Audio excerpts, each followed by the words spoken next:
ब्रह्मांड अपने भीतर ना जाने कितने रहस्यों को छुपाए हुए है, जिन्हें आज तक विज्ञान भी ठीक ढंग से समझ नहीं सका।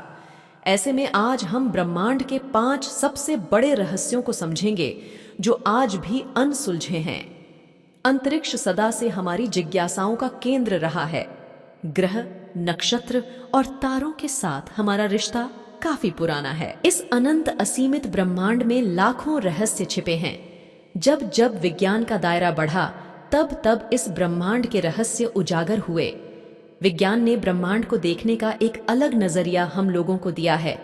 आज हम भले ही बहुत आगे बढ़ गए हैं, पर जो मूलभूत सवाल थे, जैसे इस ब्रह्मांड की शुरुआत कैसे हुई, इसे कौन चला रहा है, ब्लैक होल क्या होता है, उसके अंदर क्या है, ऐसे ना जाने कितने सवालों का उत्तर हमें अब तक पता नहीं लगा पाए हैं।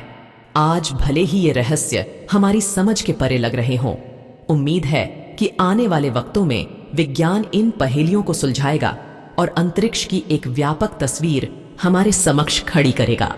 इसी कड़ी में आइए जानते हैं अंतरिक्ष के 5 सबसे बड़े रहस्यों को। बिग बैंग ब्रह्मांड की शुरुआत की सबसे प्रचलित वैज्ञानिक धारणाओं में से एक है। लगभग 1405 अरब वर्ष पहले ब्रह्मांड की सारी ऊर्जा, भौतिक पदार्थ और अस्तित्व एक बिंदु में कैद था। अचानक एक बहुत बड़ा विस्फोट हुआ और समय, स्पेस और मैटर अस्तित्व में आए। यहीं से ब्रह्मांड की उत्पत्ति होने की शुरुआत हुई। तब से ब्रह्मांड निरंतर फैल रहा है, पर कई बड़े वैज्ञानिकों का मानना है कि बिग बैंग थ्योरी एक कल्पना है। उनका कहना है कि किसी भी घटना को घटित होने के लिए समय की जरूरत होती है। बिग बैंग से पहले समय था ही नहीं। बिना समय की उपस्थिति के बिग बैंग घटित कैसे हुआ? अचानक से समय की उपस्थिति बिग बैंग की घटना से कुछ क्षण पहले कैसे हुई? बिग बैंग थ्योरी के पास इन सवालों का कोई ठोस उत्तर नहीं है। महान वैज्ञानिक स्टीफन हॉकिंग का मानना था कि ब्रह्मांड अचानक से स्वतः ही स्फूर्त होकर आया है। बिग बैंग हमारी अब तक के ज्ञात जानकारियों में सबसे सटीक सिद्धांत है, पर यह कितना सच है, इसका कोई प्रमाण हमारे पास अब तक नहीं है।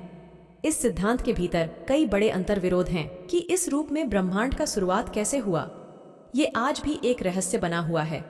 अंतरिक्ष का 95% हिस्सा डार्क मैटर और डार्क एनर्जी से मिलकर बना है।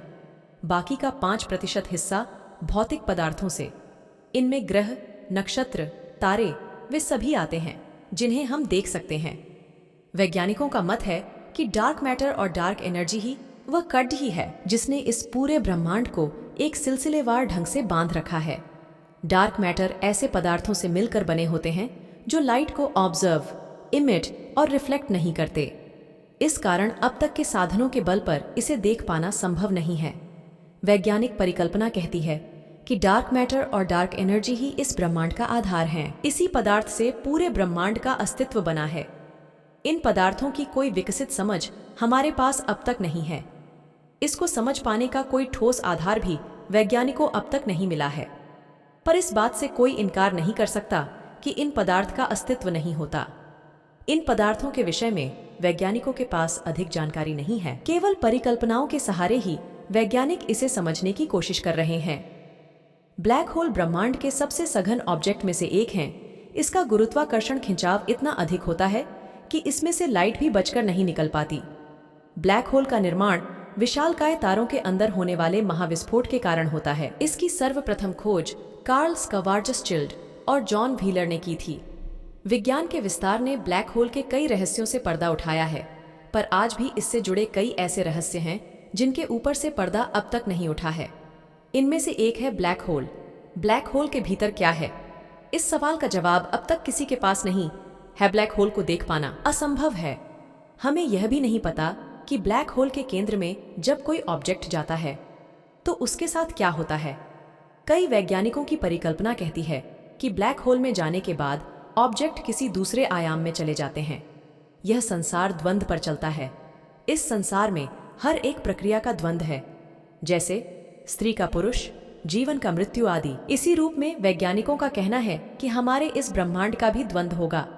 उस ब्रह्मांड में हर चीज उल्टी होती होगी। यहाँ जिन आधारों पर भौतिकी के नियम कार्य करते हैं, उस ब्रह्मांड में यही भौतिकी के नियम उल्टा काम करेंगे। ब्लैक होल उस द्वंद्वात्मक ब्रह्मांड में जाने का साधन हो सकता है। इसी कारण से व्हाइट होल की धारणा सामने आई है। एक समय मंगल ग्रह भी पृथ्वी के जैसा ही था। वहां पर भी बड़े बड़े समुद्र और जलधाराएं थीं। वैज्ञानिकों का मानना है कि करोड़ों साल पहले हुए गुरुत्वाकर्षण हलचल के चलते इसकी मैग्नेटिक फील्ड कमजोर हो गई। इस कारण सतह से सारा पानी भाप बनकर उड़िडिढियच गया होगा, या फिर सतह के भीतर ही ठंडा होकर जम गया होगा। कमजोर हुई मैग्नेटिक फील्ड के चलते सूर्य की हानिकारक किरणों का प्रभाव सीधे सतह पर गिरने लगा होगा। उस वक्त अगर कोई प्रजाति मंगल ग्रह पर रही होगी तो जल के अभाव और सूर्य की हानिकारक रेडिएशन से उसी वक्त खत्म हो गई होगी। नासा के ऑर्बिटर्स ने मंगल की सतह से जो जानकारी भेजी है उससे यह साफ स्पष्ट होता है कि पानी मंगल के दोनों ध्रुवों में जमा होगा। यानी करोड़ों साल पहले मंगल पर पृथ्वी की तरह ही समुद्र और नदियां थीं। इस कड्डी ने एक नई बहस को जन्म दिया है कि हो न हो आज से करोड़ों साल पहले मंगल पर भी पृथ्वी की तरह जीवन था। इसी जीवन की तलाश में नासा ने मंगल की सतह पर परसीवरेंस को उतारा। अब तक के हमारे ज्ञात ब्रह्मांड में 150 बिलियन आकाशगंगाओं का हमें पता चला है। ये हमारी सीमा है ब्रह्मांड को जांचने की। ब्रह्मांड इससे भी कई गुना ज्यादा बड़ा है, या कहें अंतहीन है। ऑक्सफोर्ड यूनिवर्सिटी की एक रिसर्चर टीम ने अपने शोध में पाया कि अब तक के ज्ञात ब्रह्मांड में हमने जितनी आकाशगंगाओं को जाना है उनकी संख्या 250 गुना और अधिक हो सकती है। ये संख्या इतनी बड़ी है कि आप इसे पूरा लिखकर ब्राउज़र पर सर्च करेंगे तो आपका ब्राउज़र क्रैश हो सकता है। इस अनंत विशाल ब्रह्मांड के विषय में अब तक हमने बस इतना ही जाना है।